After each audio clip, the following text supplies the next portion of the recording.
Hey everyone, welcome back to the Rick Shiels Golf Show podcast, episode 318, here recording live in Salford, Manchester. Yes. How are you, Guy? I'm great. Congratulations. Thank you very much, Squire. The video went out on Friday of your majestic, incredible hole-in-one. Asterisks. Considering you talk about the asterisk so much, you called it straight away. It was an asterisk. For those who haven't seen it, I had a hole-in-one. Now, I'll say that, leave that statement there, I had a hole-in-one. Then the follow-up and explain the asterisks. It was a 78-yard hole, par 3 course, off a mat with 2 holes in the green. However, I was going for the hole it went into, which is true. But no, it wasn't a real hole-in-one. If you weren't going for let's say the big hole didn't exist, yeah, would it still have an asterisk? No. Oh, okay. Yeah, I think it would. I think it still would. I think, yeah. If you were hitting off grass, would it still have an asterisk? It would. I think it's just the length. I think and I also, it's the length, and would you even say a par 3 course, even if it was full length holes, does that have an asterisk or not? Because basically, where I grew up playing golf, Hart Common Golf Club, we used to have a little par 3 course. We've played it a few times.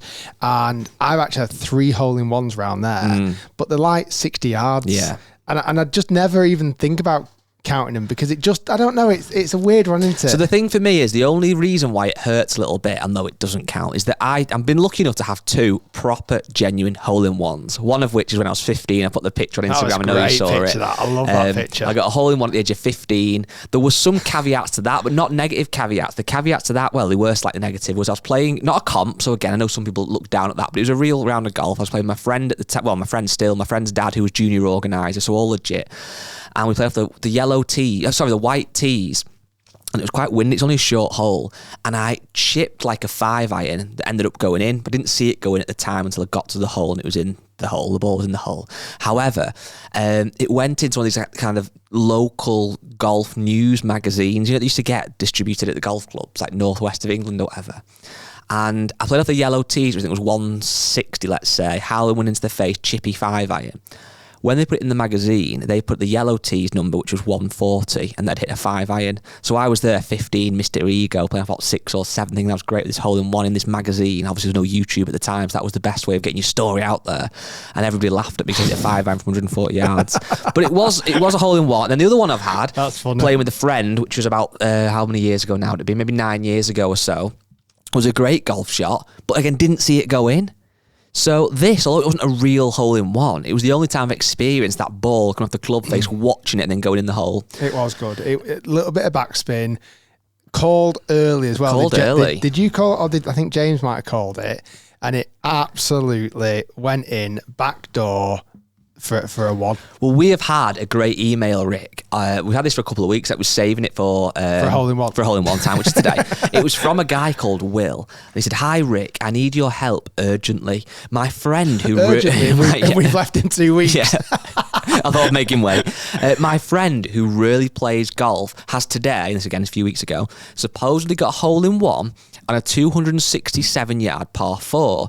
But however, it's 240 yards if you go over the tree, so a bit of a dogleg. However, the tee shot looked well right of the green off the tee. Now, to be fair, when you have certain dog legs, it might look right at the green, but anyway, it might be okay. But then he goes on to say he was playing a Shrixon distance ball with a pink stripe across it. So quite unique, okay? He played a provisional ball off the tee. And when he got to the green and putted his provisional ball in the hole, we found the original Shrixon distance golf ball with a pink stripe in the hole.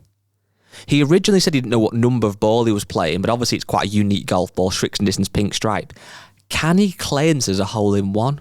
Please say no, as it will be unbearable. I think it is a hole-in-one. I think it is. Because effectively he's completed the hole, albeit he's not known about it. It does sound like a bit of a wind-up, though, as well. Somebody's on the green, it's nearly hit them, they put it in the hole. It does sound like a little bit of a wind-up. I'm pretty sure if that ball is in the hole and you've completed it, I don't think it matters if you've taken provisional because you've already completed the hole, from my understanding. Yeah, I think that would count. Yeah. I thought he was going to tell me like it was a different ball. No, it was the same, but they obviously thought off the tee. But I think that would be the case. There's so many holes at doglegs where you think, oh, that's gone so far right, but then because the angle ends up being okay. But this is was it a dogleg right? Sorry, is that I think what it was saying? dogleg right. Yes, he's cut over the trees with a slice. They've gone, oh, that'll be out of bounds, that mate. They've got there. They've carried on with this provisional ball. They've got there, and this ball is in the hole. So unless somebody has actually thrown it in, they're not accusing him of cheating, nothing like that. They're just saying this seems very odd. But I like how he doesn't want it to be a hole-in-one. I know. But this is the thing with golf, though. Hole-in-ones or holding-out golf shots from the fairway, it is a very kind of magical feeling. And there was a few comments naturally on our video saying about how, oh, that's not a real hole-in-one or whatever. Of course, it's not a real hole-in-one, but I have hit a golf shot that instance was the perfect golf shot. Aiming for a target, it hit that target, it went in the hole, it went down as a 1 on the imaginary scorecard. That feeling, although it goes quite quickly, that 10, 15 seconds of pure adrenaline, that's why we love golf. I'm trying to think of almost defining rules here. Let's say if you were playing a proper par 3 course, I feel like, let's say the other Adlington course.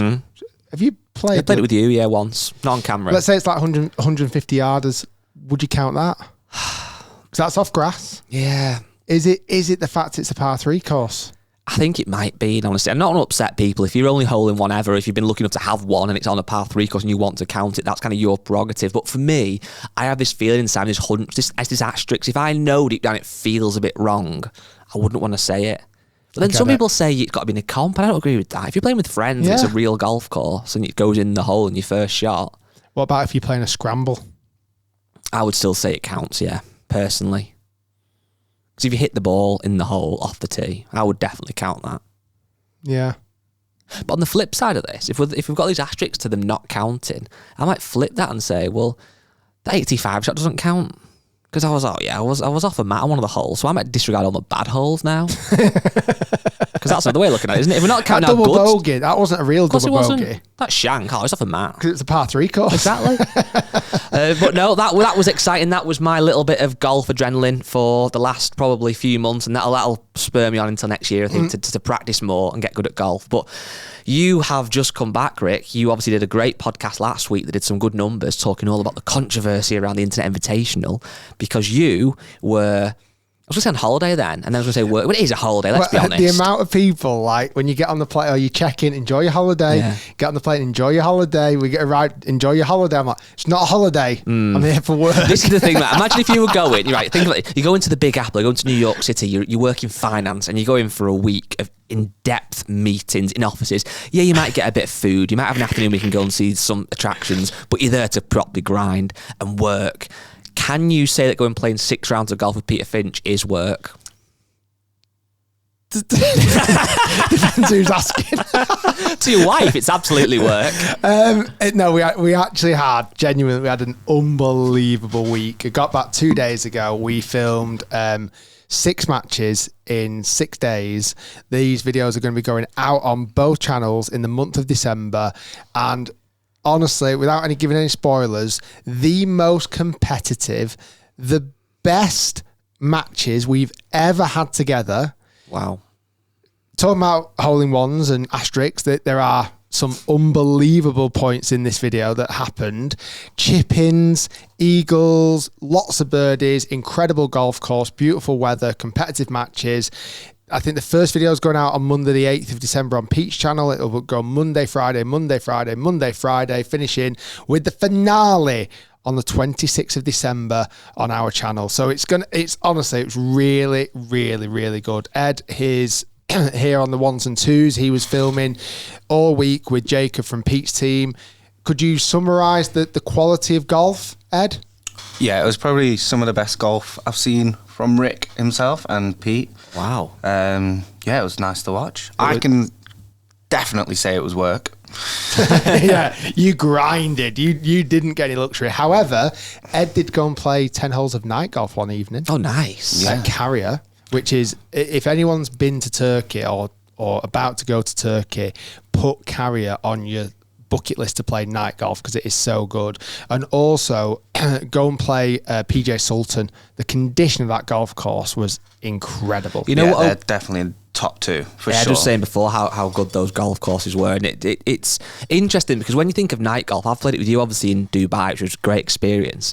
I think the novelty of it being dark at some point might wear off. However, what sounds obvious to say, what's so good about night golf is if you'd lived in that country where night golf is available, you've literally got all day and night to play golf. It's so good. Honestly, we teed off at 6:45 p.m.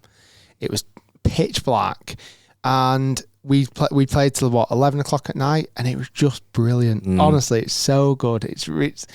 I do believe Carrier is the best night golf course I've played. One, because already it's a fantastic golf course. Faldo's really good in Dubai, it really is. But Carrier is just so good. And the difference, I've said this before on podcasts, where Dubai, you've got a bit more kind of light pollution. Like you've got the city, and it's great having the floodlights. But at par 3, is it the 8th or something? Yeah, the background is incredible. But genuinely in Turkey, at Carrier, it is pitch black. The sky is absolutely pitch black, and you've got these massive floodlights. So it's really special. The golf course is fantastic, and like I say, we had an awesome time. Loads of great videos. We stayed at a beautiful hotel called Glorious Serenity. Got looked after, got fed and watered unbelievably well. It was just a cracking week, and I'm excited to see those videos back again, because genuinely the quality of the golf is up there with the best I've ever played. I think the going back to night golf, why Carrier is so good is because they light it going down the hole. Yes. Instead of in Dubai, when they light it just like they try and fill as much space, the lights are heading towards the hole, so that's quite cool. You can see the ball in a lot better. Yeah, the ball flights are so good. So yeah, it was really, really good. I'm looking forward to those videos coming out. We had another email that I think we should give a little bit of attention to. It might not mean a lot to all the listeners and viewers, but I think it's only fair we should call this out. But it's from the golf course manager at Formby Ladies, a guy called Rob Sandylands. What a name, Sandylands. Yeah, do you remember meeting Rob a few times out on the golf course? Lovely guy. It's a great name for certainly the links course. But it says, "Morning, Rick, Guy and team. Hope you're all keeping well. I'm getting in touch. Some big news from us here. Anne Bromley, who is the secretary/manager at Formby Ladies, has announced she'll be retiring in March after over 20 years at the helm. I know how much both she and I value everything that Rick, Matt, Pete, Andy, Carter, etc. have done to support us since you all filmed here together in 2016. We've been back many times. I know Matt Fryer's a big fan of it, and Pete, etc., and obviously Andy Carter. So we know how much you enjoyed your content, especially when it has shown a light on Formby Ladies Golf Club to show the world how unique and special we are. We will continue to do our best to maintain a relationship with yourselves, and we obviously will be going back there. But big congratulations to Anne. Anne is so, honestly, out of all the secretaries and managers we've ever met around the world, Anne is my favourite, and I'm happy to say that. She is honestly just the greatest. The hospitality, the warmth, the welcome, the kind of just nothing's ever too much to ask. You know, I can text her a day before, oh, is there any chance we can come and film? She's like, yeah, absolutely. She just loves it. Always make sure we're looked after in the clubhouse with sandwiches and lunch and cake, and she's just the best, and we always get to have a bit of a catch up with her. I'm so glad that she actually messaged me as well, saying that she's kind of retiring in March, and hopefully we'll see her before the end of the year, and we'll wish her a lovely retirement. Absolutely. Echo everything you say there, but just on that again, I know we've definitely chimed on about Formby Ladies in the past, but genuinely what a great golf course it is. Big shout out to Rob. Yeah, to be honest with you, fair play, definitely. It's always in great condition. It's great condition, but what's also funny actually, because Matt Fry did a video recently, then I kind of watched a little bit of it on YouTube one evening, and it's such a great golf course for so many reasons. And firstly, condition, and getting credit to Rob, it's phenomenal. But secondly, it's so good for so many abilities. And don't let, for blokes listening, I'm sure somebody might get put off, oh, it's Formby Ladies, we can't go to a ladies golf club. Men can play the golf course, it's fantastic. But it gives you options. You can smack driver on some of the par fours and try and get on the green at your own peril, because if you do miss the green and you hit a wayward one, you're in some horrendous stuff. You might find your ball great, but hitting it out of some of the gorse and stuff is solid. Or you can hit 7 irons off tees and play a bit more strategy. Equally, if you've got a friend or a family member who's maybe an older gentleman or lady who doesn't hit it as far, they can still get around it. If you're a young bomber and you hit 300 yards like Ed behind the camera, you can try it. But equally, you can risk losing golf balls. It's just such a really good test. I would honestly recommend people go and try Formby Ladies. You will not be disappointed. I went on my 23rd birthday. Rick was nice enough to get me on it, and I took all my friends, all different abilities, and we had an Airbnb off the main road that you turn into, and it was one of the best things ever. Everyone got along really well and played some really good golf, and it's like the same. You can go for greens, and some people can lay up, and shot a really good score as well, which made it even better. Well, if you're shooting a good score around there, you're playing well. But fair dues. You've just got to put it in play all the time. It's a very good golf course. Something I mentioned to you before, Rick, off air, that you weren't too sure, which I think is good for this kind of narrative and this conversation, is there's been some rumours and some rumblings that you have got no intel on. I'll just make that clear before we talk about Rick has got no intel on this, what we're going to talk about. However, there's rumours online that Laurie Cantor, who is obviously a very well-known DP World Tour player who's dabbled a little bit on LIV and kind of pledged his allegiance more back on the DP World Tour, this year is one of the 10 guys who got a PJ Tour card, which would start obviously from next season. There's rumblings that he's joining LIV Golf, which is an interesting conversation to see if that's going to happen. Well, there's obviously a natural spot on the Majestics team now that Stenson didn't continue.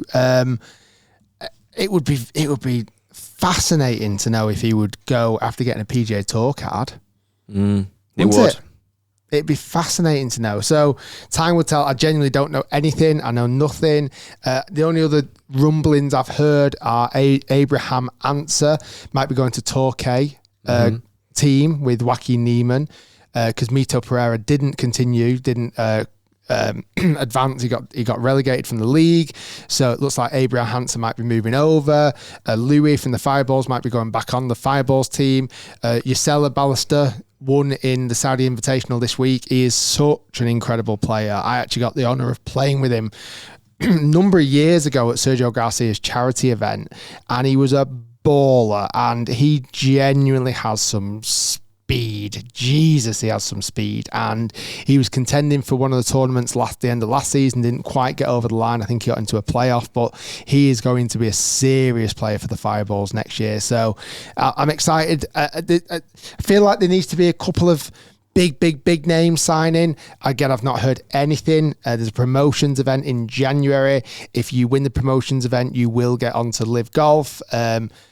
So if you fancy it, John, 18 handicapper, if you fancy entering it, no, there's restrictions, there's requirements. It's not just like trying to qualify for the Open. You've got to be a serious player to go for the LIV promotions. But if you go for it and you get in, you become a LIV player and you'll be on one of the teams. From what I've heard, again, rumblings, this is not fact. I don't know a truth on this, but it's looking like there's going to be more players, maybe some more wild cards entered as well. Who that may be, who knows? It'll be super exciting to see. Did you see as well this weekend that it was obviously the PIF Saudi Invitation? I think all the LIV guys were playing, or certainly a big chunk of them were playing. But for the first time in over 10 years, I believe, Anthony Kim had a top 10 finish and he came tied 5th. Love seeing that. With some great golf. I think his final round, from what I believe, wasn't his strong. I think it was still decent. I think it was under par, but I think he shot 70, did it? I think he had the first 3 days, I think, were better. But that's interesting. Obviously, he's had he came back to LIV, was it not obviously this year, just gone the year before, and had some signs that there might be something in there, but never really put 4 rounds kind of together and finished high up the leaderboard. But he has there. And it kind of shows, doesn't it, why that's going to give him lots of positive signs that he's got something in him. He can still play good golf, very competitive golf. But what's his next step, I wonder? Do you know what? I'm really impressed with him. Genuinely, I follow him on Instagram. He puts the work in. He has this mantra of 1% better each day. He absolutely grinds, and like I've said loads of time, it's one thing that I've noticed spending more time with these elite athletes and professional golfers, how much time they put into their games. It's obscene, but it really looks like Anthony Kim has taken this opportunity by the horns. Obviously, he didn't continue on LIV. Looks like he's going to play some international series, etc. next year, but he is continuing to grind and better himself each and every time. And I think even on social media this weekend, he said he's starting to love competitive golf. Like he's really starting to love it, which is great to see. So, fingers crossed for the guy. I've obviously, we filmed with him this year in Hong Kong. Really nice guy. Always had loads of time to chat to me, etc. So I just really hope he continues this great form, and who knows what the future holds for AK. Yeah, and I know it's a bit early to be getting too excited, but genuinely looking at the the season next year, whether it be LIV, whether it be the DP World Tour, PJ Tour, and certainly the 4 major championships. I'm so excited because you look at the leaderboard. We didn't touch on it, obviously. I know your podcast with Pete was a bit different, isolated around the Internet Invitational, but we didn't touch, obviously, or you didn't. I don't think you touched on the DP World Tour Championship that went down to a very interesting last hole for Rory where he smashed that. So was it a good. 3-wood or a 5-wood, and then hold the eagle putt to go into a playoff, and obviously ended up losing to Matt Fitzpatrick. That was so impressive. That shot. Under those moments, Rory is very clutch, isn't he? It's a shame he went in the water on the tee second time. He kind of lets it slip mid-round and then does something heroic at the end. Yeah. I think Rory is one of the most exciting golfers to watch. Has to be. Yeah. He's so. I think he puts himself in the moment that many times that it allows himself to give those eagle opportunities, because he eagled the was it the 72nd hole to get into the playoff for the Irish Open? Yeah, and then went on to win it. That massive par 5. Didn't he? And then he eagled the last hole where Tommy had an eagle opportunity, just missed out. A few other guys had opportunities to get in the playoff, just missed out. Rory just managed to do it, to get into the playoff. And say that drive on the first playoff hole leaked into the water, and then he was always going to struggle from that point. But he obviously won the Race to Dubai season-long tournament. That's his 8th season-long tournament, Victor, or is it 7th? It's his 7th. Is it 8th to match Monty next year? I think it's 8 next year, yeah. Well, if you can win it again. But he seems pretty inevitable at the moment. He's kind of, he's won a lot of them recently. It's just, it's... I suppose when he wins the Masters, that helps. Well, that's the thing, you see. It's interesting. You look at the leaderboard from that event in question. Obviously, Matt Fitzpatrick won it, winning that playoff hole. Rory was obviously second. Tommy was tied third with Laurie Cantor and a couple others. But you look at some of those names now and again coming into next year. I know this is why the majors do get our juices flowing so much. But looking down kind of the data golf rankings, which I argue seems to be more accurate than obviously the world golf rankings. But number 1, Scotty Scheffler, no surprise. Then got Tommy, Rory, John Rahm, Ben Griffin, Russell Henley, Xander Schauffele, Bryson, JJ Spawn, Matt Fitzpatrick. Just even those top 10 or so. If I said those names and said one of those was going to win a major next year, you wouldn't be surprised, would you? If I said, JJ Spawn wins the US Open again, yeah, I get it, fair enough. Rory gets another Masters jacket, yeah, I could see it. Scotty wins the career Grand Slam next year, I could see that, or even the Grand Slam next year, who knows? They've all those names, that's just the top 10. There's so many amazing players that you just don't know what's going to happen next, and I'm excited for it. Yeah, I really think now that Rory's won the Masters this year, I really do think he's going to continue to win more. I could see it. Masters, I really do. Yeah. We've talked about so long how that place suits him so much, and he's not managed to win there. I think now he's got that green jacket and he's rocking it, he'll want to win multiple green jackets. I think Jack Nicklaus, did you see he came out this week and said he now doesn't think for a long time anyone's going to get past his 18 majors? I think that's, yeah. I would argue, this is maybe a silly thing to say, but will anybody ever? Because think of the Tiger Woods would have had your money that he will at some point. He's obviously not going to, sadly. Rory is going to not going to do that. I don't think Scotty will. You've got somebody that's got to be coming through the ranks young and starts winning them young. At like 18, 19. Yeah, and then can do it for a lot. I mean, look at the talent out there now who haven't won a major, who is still, Ludwig, young, Victor Hovland, still young, Tommy, kind of not so much young anymore, but he's been around for a long time. I'll come on to that in a moment about hopefully winning one next year. But there's so many players who you think, well, yeah, they should be. But it's not about winning 1 or winning 2 or winning 5, winning 10. It's winning 19 to be above him. Imagine if somebody came through, like a young lad now, and he just hits the scene and just goes hell for leather. Like what would it do for the game if a young, like aspirational kid came through and he hit it 350 yards and every round he shot like 9 under? Like it was almost obscenely incredible. What would it do for golf? Yeah, who knows? It could happen. It could. Because the talent pool now is far superior than talent pool has ever been before. But was that not the point, though? There's so much talent that even if one person is unbelievable, there's going to be another 10, 12, 15 guys who are also unbelievable. But what about someone who's unbelievable? Unbelievable. Yeah, I mean... Like one of the baddies from Happy Gilmore 2. Like, imagine it. It'd just be... it would be in our lifetime. Because I worry now we're not going to see in our lifetime somebody be the best player ever. Oh, we're not. I think that's it. Done. Not in our. If we're going off majors won, because this is the argument, we've had this many times, it'll probably go on till forever, won't it, that who is the best golfer of all time, and you're never going to have a definitive answer because of the eras the guys are playing in. But we always go back to majors won, don't we? If we're going back to majors won, then statistically, there's no question, Jack Nicklaus has won more than Tiger Woods, which it pains me to say. I'm a huge Tiger Woods fan. It doesn't pain me, I like Jack Nicklaus, but I'm a huge Tiger Woods fan. I'd rather be on his side of the fight, if you like. But he's not got 18 or 19, he's got 15. Rory's got 5. But I think in my lifetime, certainly... He's not going to get to 19. He's not going to probably get to 10.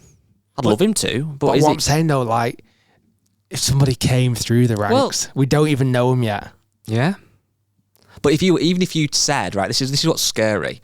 Imagine a player winning 2 majors every single year, right? That would be absolutely unheard of. Obscene. They'd have to do that for essentially 10 years. To get to, well, that'd be 20, obviously, but to get to that kind of 19, 20 number. Wow. So 10 years. And then if you say, right, well, they're not going to win 2 every single year. They might win 4. But there's going to be some years they don't win any, any slight injury or just because also not only has that player got to be amazing, you've also got to hope that the other 140, 50 odd players in the field don't also have the week of their life. And there's always going to be somebody who has the week of their life. That week of their life might not be good enough. But in the years of Ben Curtis, Todd Hamilton, Paul Lawrie, etc., that did work and that was enough.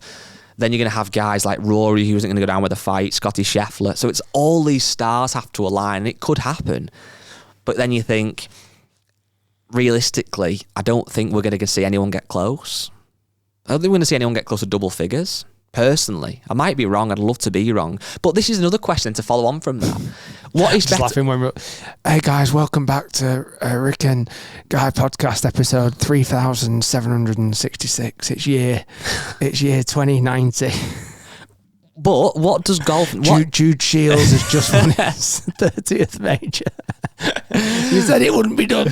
What's more realistic? What's better for golf? Do you think having major championships like we have now, where yes, your money would be on, if you were a betting person, would be on Scotty or Rory, but there is such a deep field and strong fields, or having that one person who feels like they walk away with everything. So for example, at the minute, darts. I was just going to say that. Yeah. Are you watching darts because of Luke Littler right now? I am, yeah.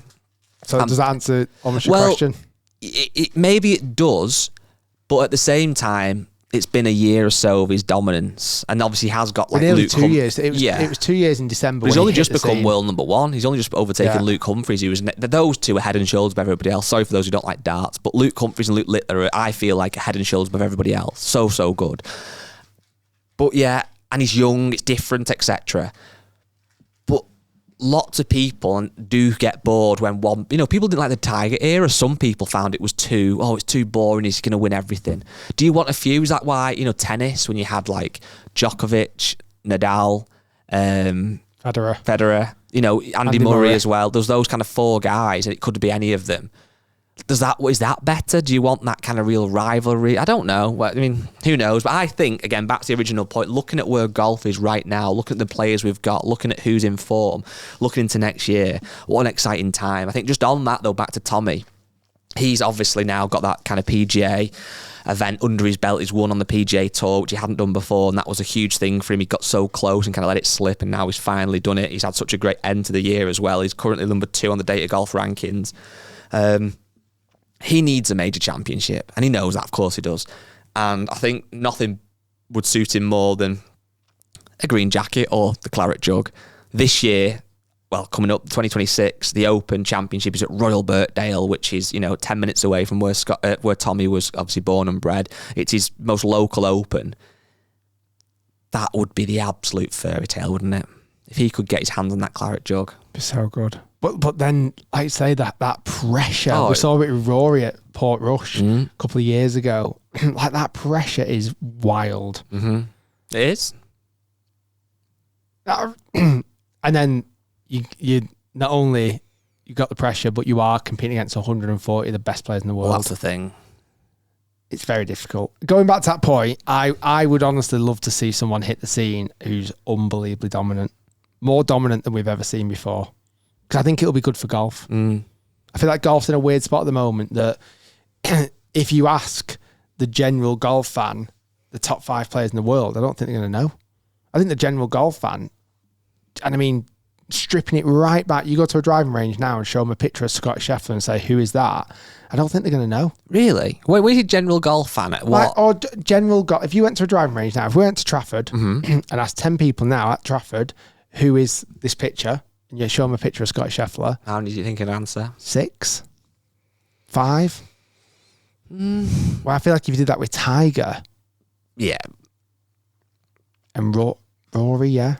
9. Is that due to marketing or is that due to I just where think the golf game Tiger was so transcending that he cut through everything, way past golf. And that might have been for a million different factors. I don't know. I'm not disagreeing. I don't know if I agree or not with your comment on at the Trafford Golf Centre. It depends if the golf's or not, I guess. But I think Trafford Centre. Then. Yeah, that's a different kettle of fish. If you went to I'll tell you what, I'll take it a step further. We go outside the gates of Old Trafford after a football match, where you're talking to sports fans, admittedly football fans, but typically have an interest in the wider sport. If you asked any of them people who Tiger Woods is, a picture of Tiger Woods, a good high chunk would say Tiger Woods. If not everybody, if you got that demographic of sports fans, football fans, and showed them Scotty Scheffler, I would agree that number would be drastically less. I think Rory would be much higher and close to the level of Tiger, but still clean on that level. I almost think it'd be 100% for Tiger, near enough, 99.9%. Going back to that football, I think 40% Scotty Scheffler. Possibly, yeah. Maybe even less. And I think maybe 50% Rory.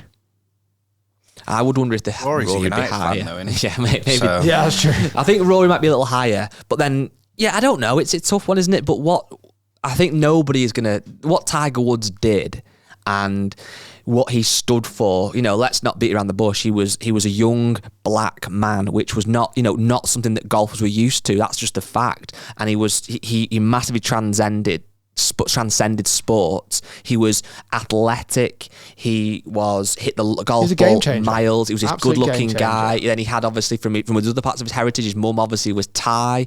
So I think that really resonated with that kind of culture and over that part of the world. He was everything about him. I think so many people felt connected to him. His kind of arrogance, if you like, well, then he could back it up. The fact he'd won 3 US junior amateurs, then 3 US amateurs. So, so many people were aware of him. Oh, can he do it in the pro ranks? In 97 Masters, he goes and dominates that.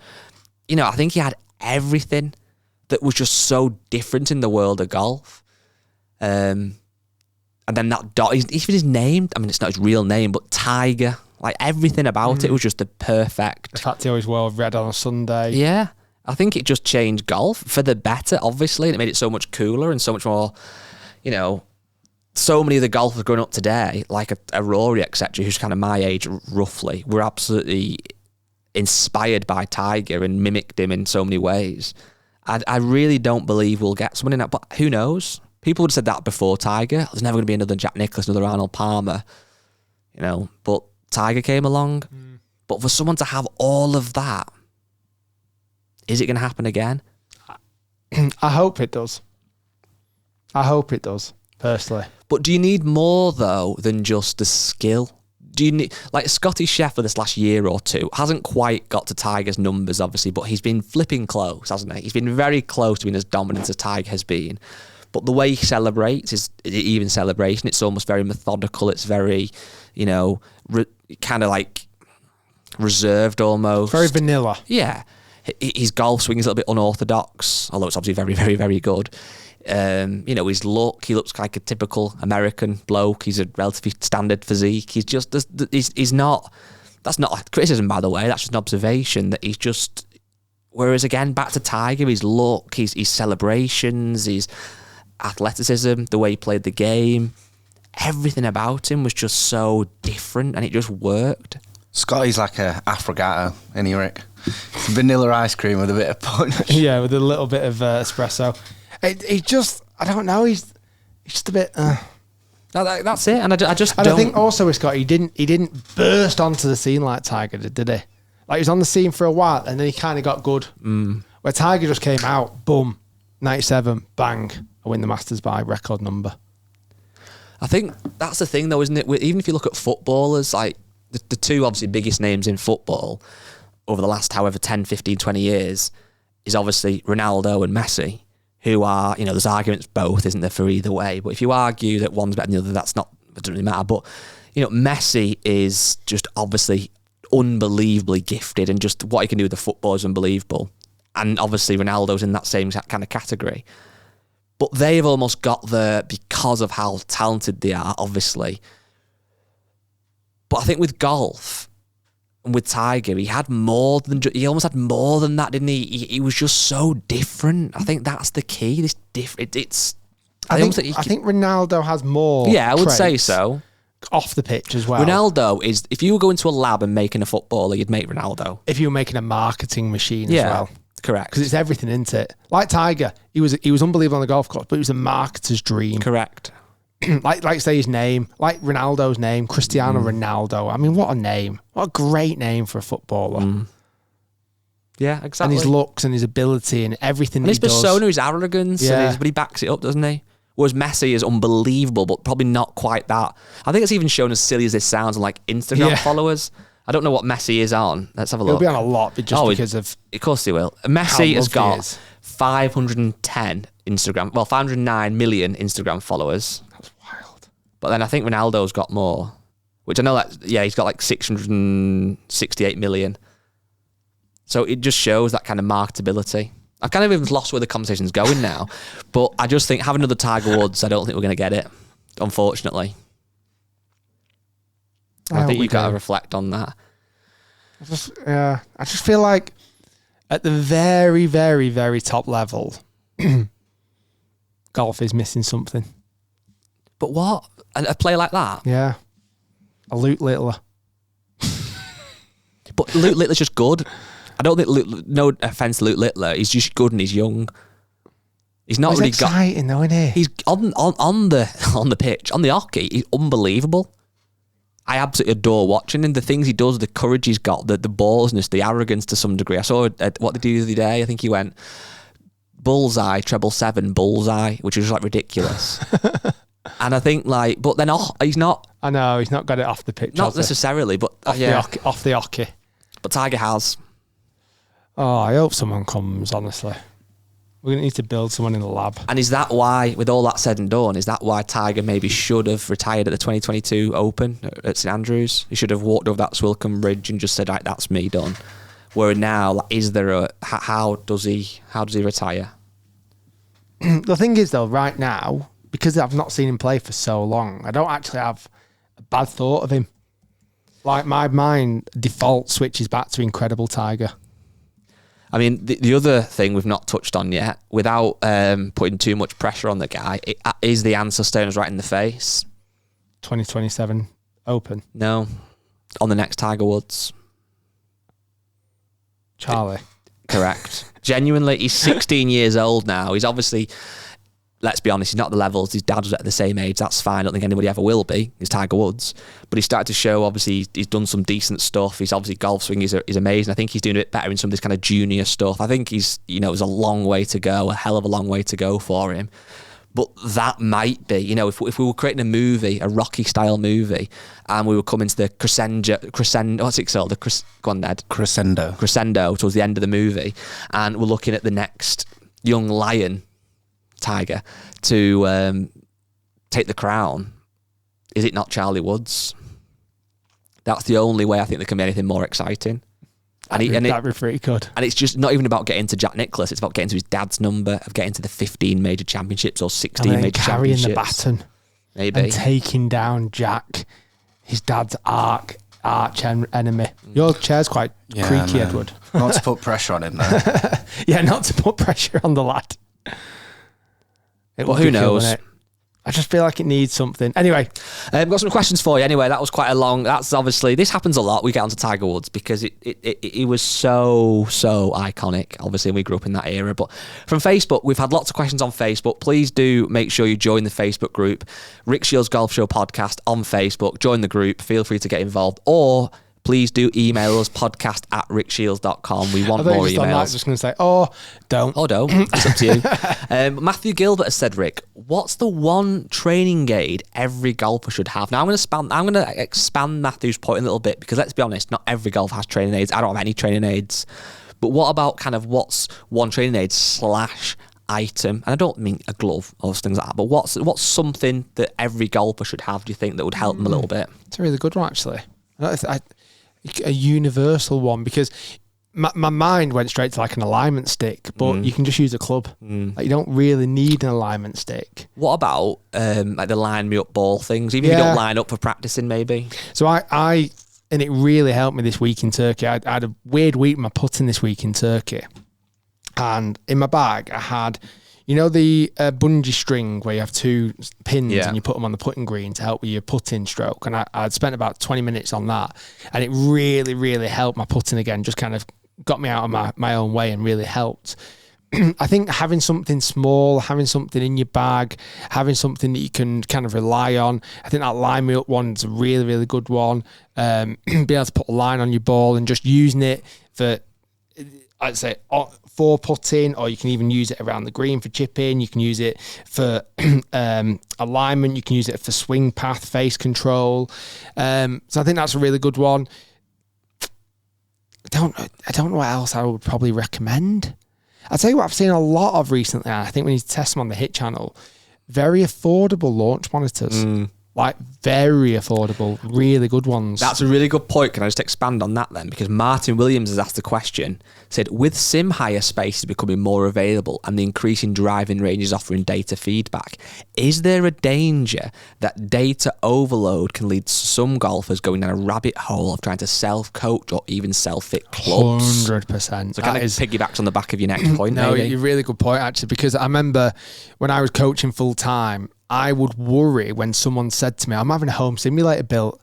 And I'd be like, oh, great. But deep down, I'd be like, oh, no. And they're like, they're investing, if they had a bit of money, they're investing in like a Trackman or a GC Quad. I'm thinking, God, this could be really dangerous, because they are professional tools, like proper launch monitors that give you path and face control and angle of attack and all these other things are, in my opinion, really just reserved for coaches, really.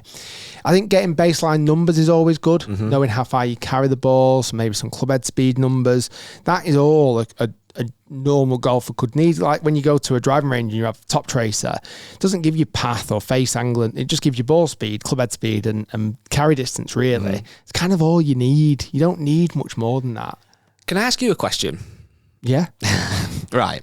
So, kind of off the back of that a little bit, we've got 2 guys upstairs who obviously work for you, Ben and Leo, right? Okay. And they're both very into the golf, that's fair to say. And I think Ben is off about 8 now and Leo's off about 10 or 11, roughly.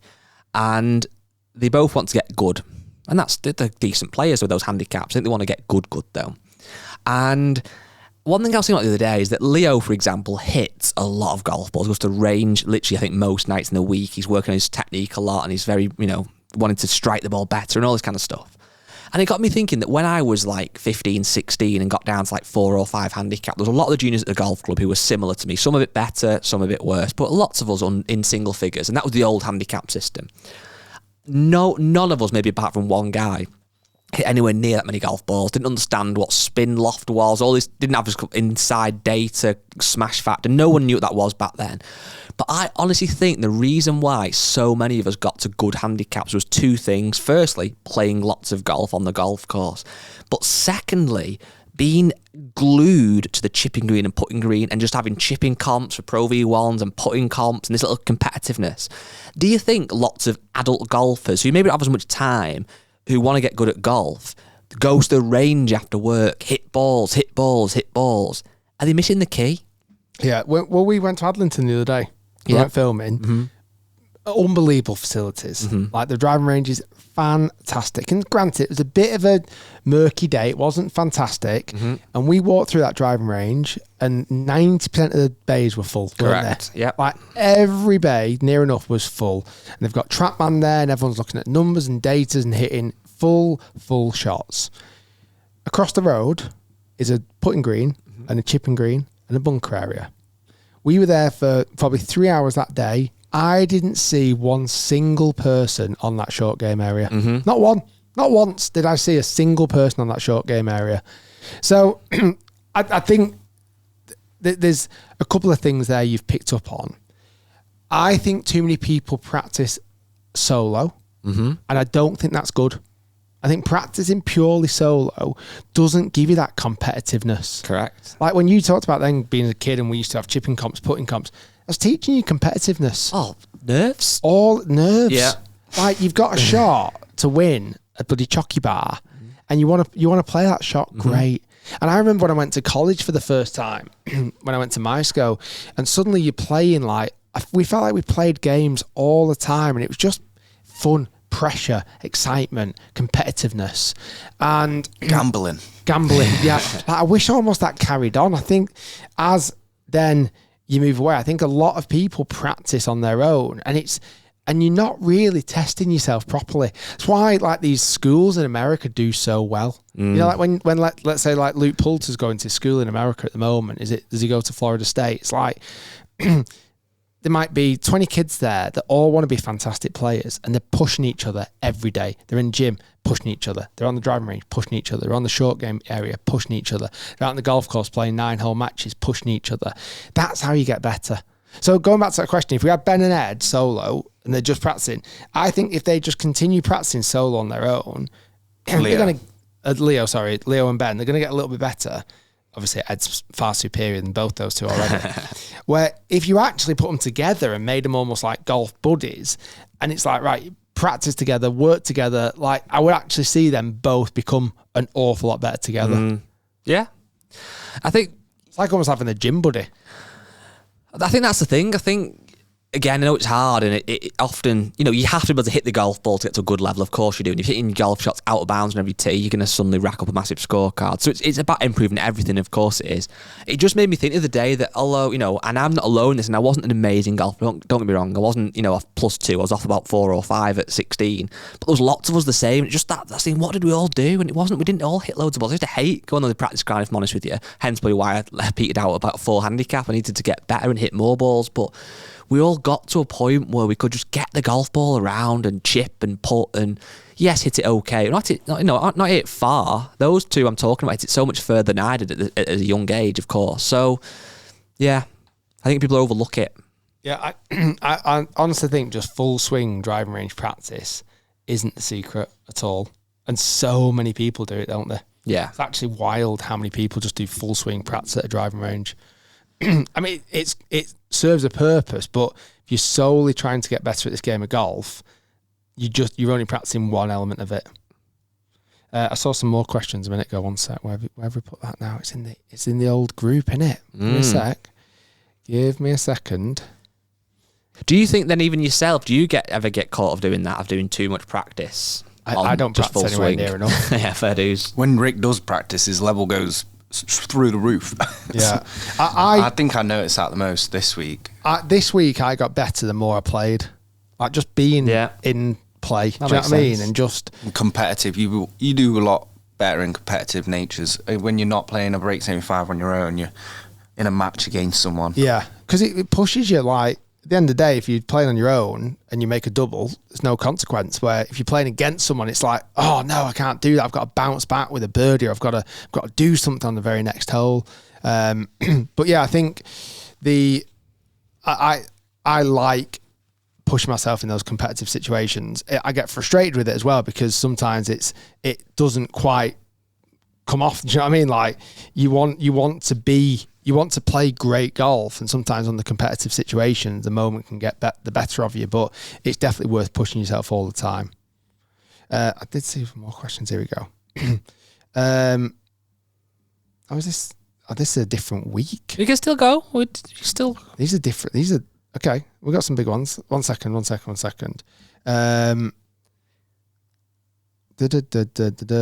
Also, while Rick's looking for that, if you are a fan of the podcast, I know it's been back a lot more consistently, and we plan to keep that up. So feel free to rate us on Apple Podcasts.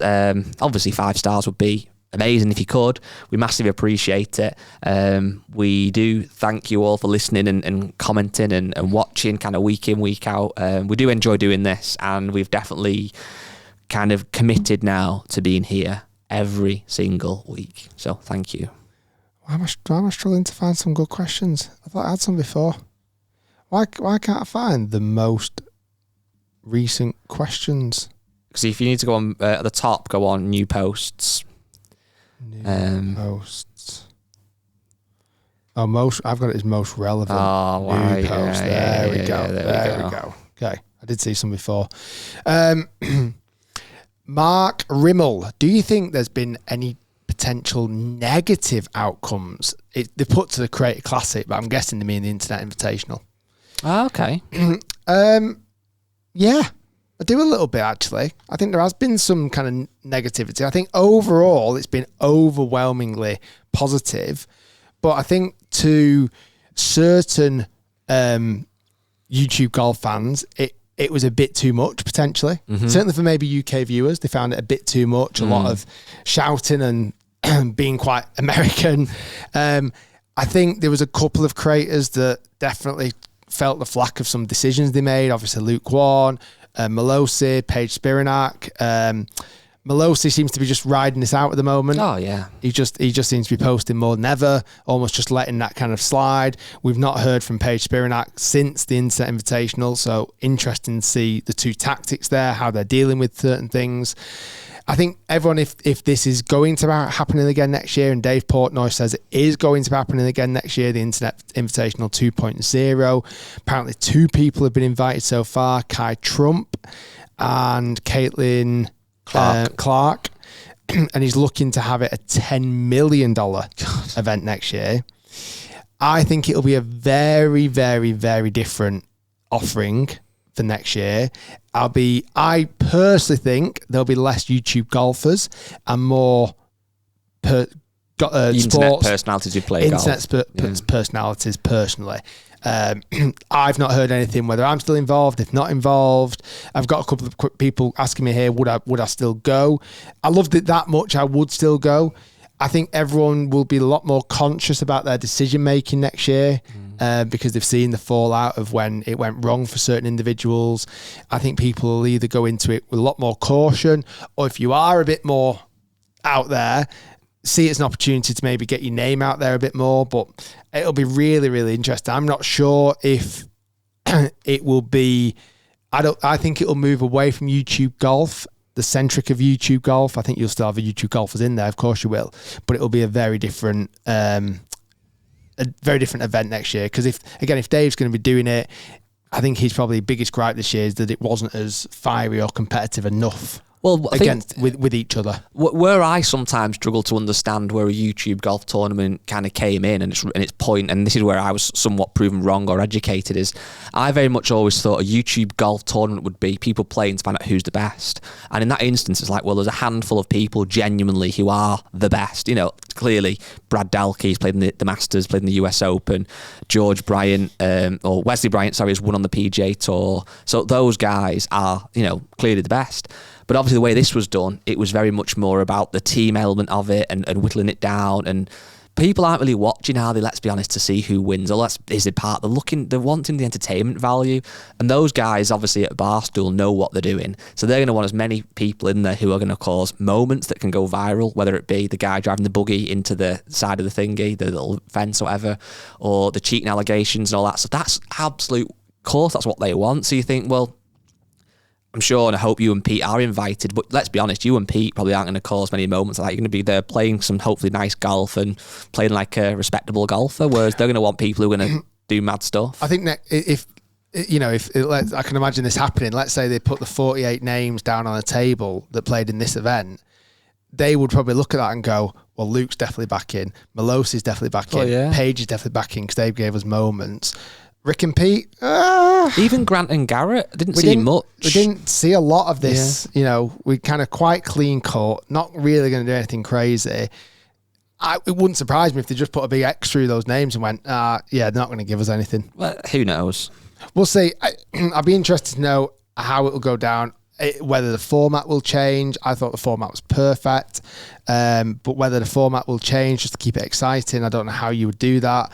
I think the biggest critique from viewers is that Bob's team, which I was on, had a lot of familiar YouTube golf personalities, and once our team got knocked out, it felt like, well, not really. People might not have continued to watch, but I mean, the viewing figures stated otherwise. The viewing figures were still outstanding. Do you think, this is a question for you that you might not have the answer to because you can't predict the future, but obviously everything has trends and peaks and troughs and all that kind of stuff, and things have a lifespan. The way that YouTube golf is going now, and obviously it's growing so much because there's so many views out there and there's so many more channels, but it's getting very, very well produced, isn't it? Of course, is the camera work, the traces, everything. Do you think there's ever a future where it'll get to a point where it is almost just too polished, people almost want to go back to those kind of real YouTuber authentic things, or is that just gone and it's just, this is the way it's going, it's just going to keep getting more and more and more? My take on at the moment is I think that the Internet Invitational made golf content so, and let's be honest, so exciting and moreish that you couldn't turn off it. I think it's made a lot of other YouTube videos look a little bit bland. Is my take. The reason I asked that question is I was watching a guy at the weekend, you might have seen him right now, called Mike OK, and he doesn't do, it's not golf, it's travel stuff. He did a couple recently, went quite big, he went to North Korea. But just on this like 3-episode series, he went to Afghanistan and travelled to Afghanistan on his own and got like in all these mad situations, and the Taliban had to help him out, and all. It was very, very odd. And it was all filmed on GoPro. And he's literally on a GoPro filming himself going around Afghanistan and meeting people, trying to get help and doing all this stuff. And it's incredible. And now that, for me, compared to somebody who's like an actual journalist with a film crew, it feels so much more real. Now, admittedly, that's not golf. It's someone traveling around Afghanistan. But there was something so authentic about it. And I don't know, I'm not critiquing it whatsoever. I'm just wondering, like, do we think there's a point where that the YouTube golf videos get so much more like TV and almost like the PGA Tour? Does somebody break through who's doing it in a different way that suddenly lands? I don't know. Food for thought. When I was on the flight this week, I downloaded 2 videos that I would class as being very authentic. You've definitely watched one of them. Simon Wilson, when he went to Alaska. Yeah. Unbelievable video. And it wasn't highly produced, was it? Is that the one we went in that big train? Yeah. For however many hours, 24 hours. Unbelievable video. There's another one as well where he goes to this like big like city that's in one building, basically. But really? Yeah. And the other guy I watch a lot of is Beer Meets Food. Yeah. And it's just him traveling around. I watched one that he went to Singapore and had this huge rice bowl. It was massive. And it's him and a camera, and it works. Yeah. There's still space for it. Of course there is. And they get millions of views. Like Beard Meets Food gets millions in every single episode. Outdoor Boys as well. Yeah. Outdoor Boys. But then I must admit, I like the variety, because I'll flick on another video that's really highly polished and really over the top, and I think, wow, I like it all. I suppose the point that is, there will be, we don't know who this is, but I can guarantee you, by this time next year when the Internet Invitational is out, there'll be some new golf YouTuber who's doing well. Now, I don't know what metric of well means, but there'll be somebody who's doing well. They surely can't start with the production levels that you've got, Pete's got, Bob the Sports has got, because if you're a one-man band, how do you do that? But there'll be somebody that makes something different that works. But I think you can now. I think companies are getting more savvy. Well, yeah, that's to say. Imagine if, for example, we could headhunt a talent and produce a level of our standard for someone else. Yeah, as other people could. Yeah. So I think there is possibility now of someone brand new hitting the scene and the production level is already out of this world. That will happen. But do you need that? That's the question. Yeah. Do you go the other way? I don't know. Someone's actually asked, is YouTube golf too saturated? And I don't know what the measurement of too saturated is. All I know is there's a lot of golf YouTube videos that get released every single day. More than ever before. Do you think it's the biggest sport on YouTube? It's got to be, right? No, surely it's football. But like, what does content uploading? Yeah. Oh, like, 100% be football. All the reactions to games and all like the Mark Goldbridge stuff. But views? Oh, definitely be football. I'm going to say 100%. I think of all the fan channels, Arsenal fan TV, Liverpool fan TV, every Premier League football team will probably have 5 or 10, if not more, like fan accounts. Okay, what about like YouTube channels that they play the sport, and it's not like reaction. If they play the sport, because football was big with like all the Sidemen videos. I don't know. Golf might well be up there. I'm trying to think of other sports. There's quite a lot of running channels, but they're nowhere near as big as golf, where people actually go out and like run and do marathons and stuff like that. I've seen that quite a lot. Yeah, good question. I don't know. The thing is, the question of too saturated, I don't really think makes sense, because too saturated for who? It can never be too saturated for the viewer, because you just choose what you want to watch. The only way it affects anybody is the creator, I'd guess. My God. Apparently, on average, there are 20 million videos uploaded daily. Wow. Seems a lot. Well, I can imagine it. It is huge, isn't it? There's like 2 billion people a day or something watch YouTube or something nuts. That is mental. That's short. Actual videos, full length videos, is 2.6 million. 360 hours of new videos per minute. It's nuts, isn't it? On that note, this is another hour of uploads out onto the YouTube space. Be sure you subscribe to the YouTube channel, the podcast channel, the hit channel, main channel. We shall see you all next week. Cheerio, everyone. Bye.